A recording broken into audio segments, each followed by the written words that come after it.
अफसार साहब, लगता है इस इजलास को खास इस मकसद के लिए बुलाया गया कि हम इस ऐवान से अदलिया जजेस को जवाबदेह बनाएं। एक दफ़ा फिर पार्लियामेंट इस्तेमाल हो रही है, जो इस्तेमाल कर रहे हैं उनकी बात नहीं हो रही।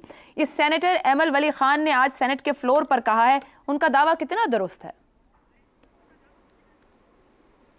काफ़ी हद तक दुरुस्त है, और उसकी वजह है कि पार्लियामेंट खुद चाहती है कि उसे इस्तेमाल किया जाए।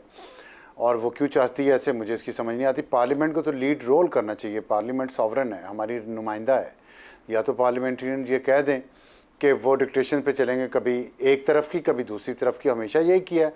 अभी मुझे याद आ रहा था कि 18वीं तरमीम पे 18वीं थी या कौन सी थी जिसमें जजेस की अपॉइंटमेंट का तरीकाकार तय हुआ था, तो सुप्रीम कोर्ट ने ऑर्डर दिया पार्लियामेंट को तो बदलें इसको।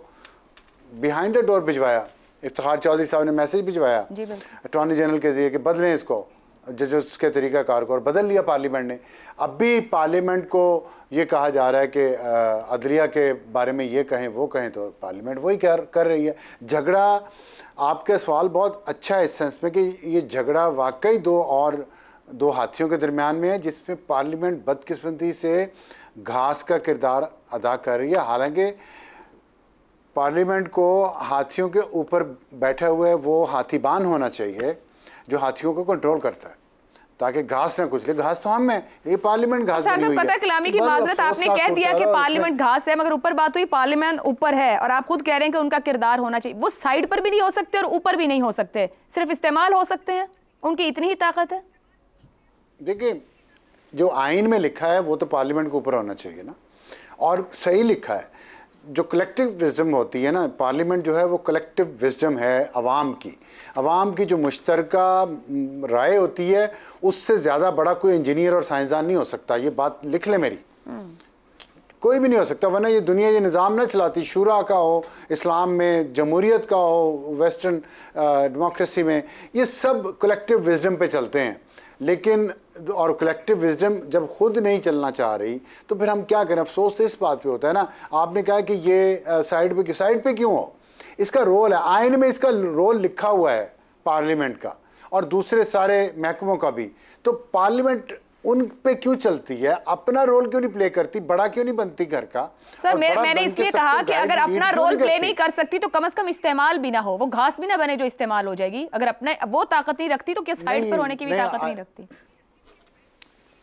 देखिए आयशा, आप हसन निसार साहब के साथ प्रोग्राम कर करके ना कई सालों से आप हकीकत पसंद हो चुकी हैं, और शहजाद चौधरी साहब भी हमारे बड़े मैच्योर, और इफ्तिखार साहब और अब जैगम साहब, आप मैच्योर लोग हैं, आप ये बात कर सकती हैं। मैं नहीं इस पे मानता। क्यों पार्लियामेंट साइड पे बैठे, क्यों करे? पार्लियामेंट का जो रोल है वो करे, वरना घर जाए। सीधी सी बात है। ये कोई तरीका है कि हमने वोट दें, हम इलेक्शन पे पैसे लगाएं, हम रोजाना हर लम्हा हमारा इस मुआशरे में, इस मुल्क में अपनी आज़ादियों के लिए लड़ने में गुजर रहा है। उम्रें गुजर गई हमारी लड़ते लड़ते, इसलिए कि पार्लियामेंट सॉवरन हो। और आज आके एक मसला है, पार्लियामेंट को उसमें लीड रोल प्ले करना चाहिए, और हम कहते अच्छा तुम प्रॉक्सी नहीं बन रही तो साइड पे हो जाए। नहीं, गलत है, दोनों चीजें गलत है। प्रॉक्सी बनना तो इंतहाई शर्मनाक तरीन बात है।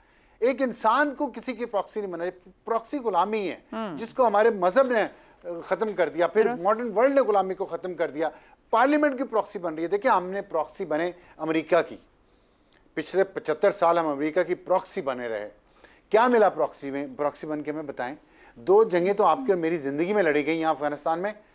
क्या मिला उन जंगों के बाद? उससे पहले जो हम अमेरिकन प्रॉक्सी बने हुए थे, उससे हमें क्या मिला? चंद लोगों के घर भर गए, चंद लोग अरबपति बन गए। अवाम को क्या मिला? हमें क्या मिला? सबको।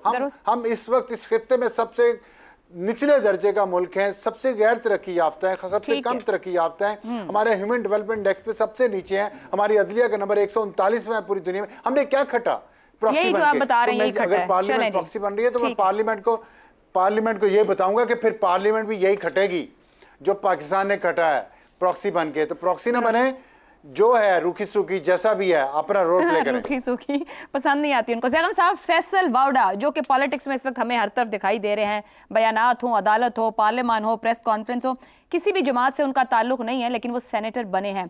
मुक्तदरा से वो अपने ताल्लुकात छुपाते नहीं हैं। जमहूरी पार्टी के वजीर कानून Azam Nazeer Tarar floor of the house parliament में खड़े होकर कहते हैं कि फैसल वावड़ा को एजेंट क्यों कहा, कैसे कहा।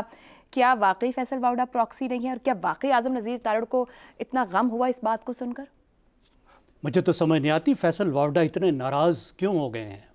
वो किसी सियासी जमात के नुमाइंदा नहीं हैं, किसी के नुमाइंदा तो होंगे, फिर सियासी जमात के अलावा किसी के नुमाइंदा होंगे। इतने बहुत सारे वोट ऐसे तो नहीं मिलते, ये जमातें ऐसे तो नहीं खुद से तो नहीं वोट दे देती कि एक बंदा जो उनकी पार्टी का हिस्सा भी नहीं है, उनकी पार्टी की तरफ से कोई इलेक्शन नहीं लड़ा, मेंबर नहीं है, कुछ भी नहीं है, और उसको सब ने वोट दे दिए। आखिर किसी के कहने पे दिए ना, किसी के नुमाइंदे हैं ना वो, चलें प्रॉक्सी नहीं कहते, कोई और प्यारा सा लफ्ज़ इस्तेमाल कर लेते हैं जो वो खुद बता दें, वो लफ्ज़ इस्तेमाल कर लेते हैं। वो एक अफ्रीकी कहावत है कि जब कोई अपनी एक उंगली किसी की तरफ करता है तो उसकी अपनी 4 उंगलियां उसकी अपनी तरफ इशारा कर रही होती हैं। अब फैसल वावडा जो सवालात उठा रहे, बहुत से सवालात ठीक है, हम इस प्रोग्राम में उनमें से बहुत से सवालात उठाते रहे हैं, लेकिन ये भी तो देखा जाता है सवाल कौन उठा रहा है, कब उठा रहा है, क्यों उठा रहा है। एक सवाल जो आज उन्होंने बड़ी घन गरज के साथ कहा कि अगर पार्लियामेंट का कोई मेंबर दोहरी शहरियत नहीं रख सकता तो जज क्यों रख सकता है। ये सवाल तो मैं फैसल वावडा से पूछूंगा, जिस हाल में वो बैठे हो तो उससे पूछूंगा, क्या जजों ने ये कानून पास किया है?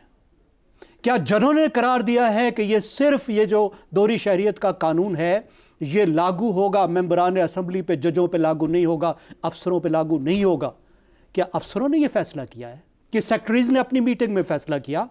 क्या जर्नैलों ने ये फैसला किया? ये कानून तो उस ऐवान ने बनाया है जिस ऐवान में वो बैठे थे, और जो तकरीर फरमा रहे थे उसकी बजाय वो बिल पेश करते हैं कि आज के दिन से जज भी दोहरी शहरियत नहीं रख सकता है, कोई सरकारी अफसर भी नहीं रख सकता। ये होता वो काम जो एक पार्लियामेंटेरियन को करना चाहिए। वो कहते हैं जी क्यों रखते हैं, क्यों का जज क्या जवाब दे भाई?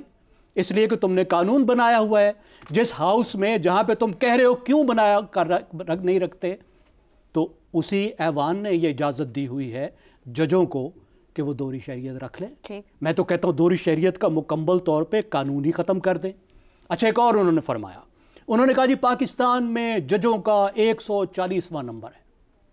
आप अंदाज़ा लगाइए, एक तो मसला ये है कि पाकिस्तान में पार्लियामेंटेरियंस को कोई रिसर्चर नहीं मिलते, रिसर्च का एक बहुत अच्छा इदारा वहाँ मौजूद है लेकिन उधर का रुख ही नहीं करते। अब ये 2 लिहाज से ये बातें गलत हैं। एक तो बात ये जजों का नंबर ही नहीं है, ये रूल ऑफ लॉ इंडेक्स है, और पाकिस्तान का नंबर है 140 में से 131। इस रूल ऑफ लॉ इंडेक्स में क्या है? करप्शन भी है, ओपन गवर्नमेंट भी है, बुनियादी हकूक़ भी हैं, सिविल और क्रिमिनल जस्टिस भी हैं। तो ये नंबर जो है ये वाडा साहब ये आपका भी है और अदलिया का भी है, दोनों का मुश्तरका नंबर है।